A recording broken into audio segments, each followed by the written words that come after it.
In this video I'm going to be looking at R.C. Sherriff's Journey's End, and I'm going to be thinking about the context of the play. And it would be very easy with a play like this to talk about the context in quite generic terms, in a way that might apply to any piece of fiction set in the First World War. So I want to take a slightly different approach. I want to look at how the context of the war interacts with the British class system in the early 20th century. Now, R.C. Sherriff was an officer in the First World War, and this is a play about officers as distinct from regular soldiers. So it's worth taking a bit of time to think about what that distinction means. An officer is someone who has gone through officer training. Rather than going directly into service as a low-level private, they undergo a period of training and then they begin their military service in a position of some responsibility already. Now, at the end of the 19th and the beginning of the 20th centuries, officer training was privately funded, and that meant that people who went through it were generally taken from privileged classes of society. They were wealthy individuals, probably privately educated, as distinct from an enlisted soldier who was more likely to come from the working class.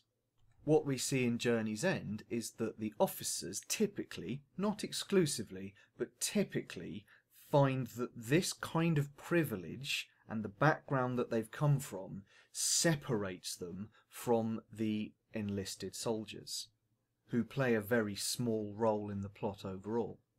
Sometimes the distinction between an officer and an enlisted soldier is made very explicit in the dialogue, and I'll address moments where that happens a little bit later. But even when it's not being made so explicit, there are still implicit assumptions made about what an officer is as opposed to an enlisted soldier. We see this most clearly in relation to what's often termed social capital. To put it very crudely, social capital relates to the benefits that a person can gain by being a member of a particular social group. By belonging to that group, they are able to interact with other people who are also in that group more easily than people who are not part of that group. And if people in that group are privileged, then those privileges can transfer. So to give a hypothetical example, if you're well educated in the plays of Shakespeare, you have an immediate way into a conversation with other people who are also knowledgeable about the plays of Shakespeare. And if those other people happen to have useful connections, then that benefits you.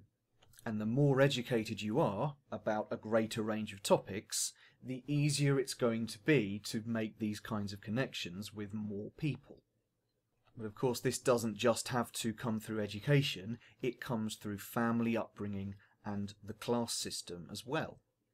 What we see with the major characters in Journey's End is that they share a frame of reference. They share ideas with which they are familiar, even if they didn't know each other before they came to the trenches. Some of them do know each other before they came to the trenches, like Stanhope and Raleigh. But others, like Osborne and Raleigh, have never met each other, and yet they're still able to interact based on similar experiences in life. They're able to talk about rugby, for example, or holidays in the New Forest. This forms the background of their conversations, and it's part of what helps emphasise the dividing line between officers and enlisted soldiers. Sometimes, of course, these dividing lines are made more explicit than that, and I just want to flag up a couple of key quotations in the text that do this. Near the beginning, we see that Hardy has no idea where the men sleep, and he leaves that kind of administrative detail to the Sergeant Major, which is one of the more senior ranks that a non-commissioned soldier can rise to. Note the emphasis on the I, as if Osborne is being plainly unreasonable, asking an officer a question like that. I mention this not because the plot hinges around it, but because it's a good illustration of the underlying attitudes, the assumptions and ideas that underpin the behaviours and interactions of these officers. Much later in the play, after the death of Osborne, there's the scene where Stanhope upbraids Raleigh for sharing a meal with the enlisted men. Now, this has to be looked at through the enormous amount of psychological pressure that Stanhope is under in that moment, which is a topic for another video. But even without that, the point stands. It is Stanhope's duty as an officer to enforce this kind of class division. And it's significant that one of the ways he does it is to imply that the men don't really want to interact with the officers any more than the officers should want to interact with the men on a social level. But for me, the most telling exchange of all is between Stanhope and the Colonel.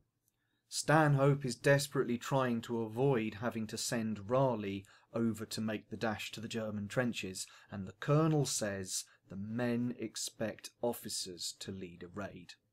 This is clearly bad for Raleigh, and it's at this point that we need to start thinking about the war more generally. You're probably familiar with the scarlet tunic uniform of the British military that you can still see in dress uniform today.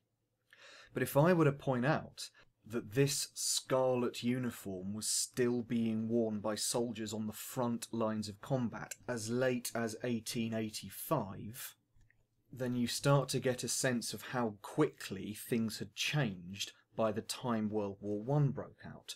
To wear a uniform that was brightly coloured would be manifestly absurd in the context of a technological war like the First World War, but less than 30 years ago, it had still been common practice.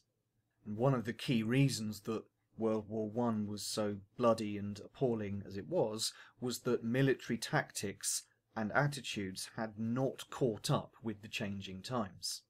And we see this in Journey's End on a small scale with the class system. Significantly, those aspects of the class system that would be unambiguously advantageous in civilian life are very often detrimental to the officer's own interests when they're transplanted into a wartime situation. Most explicitly, there's the fact that young Raleigh is expected to take on a leadership role for which he is not experienced and not really ready, and the impact on him psychologically is profound. There's also the irony in Raleigh's position.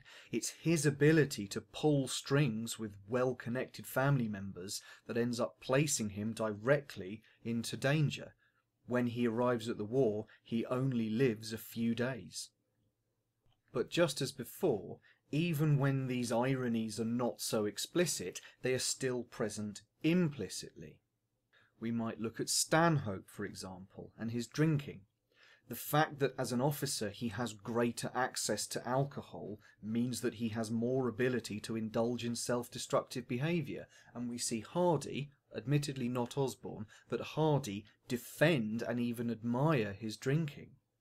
I suspect that were an enlisted man to have the same kind of drinking problem that Stanhope does, it would be regarded as an unambiguous moral failing. Whereas with Stanhope, people are more willing to apologise for him, to accommodate him, and even to support him as he indulges in more and more harmful behaviour.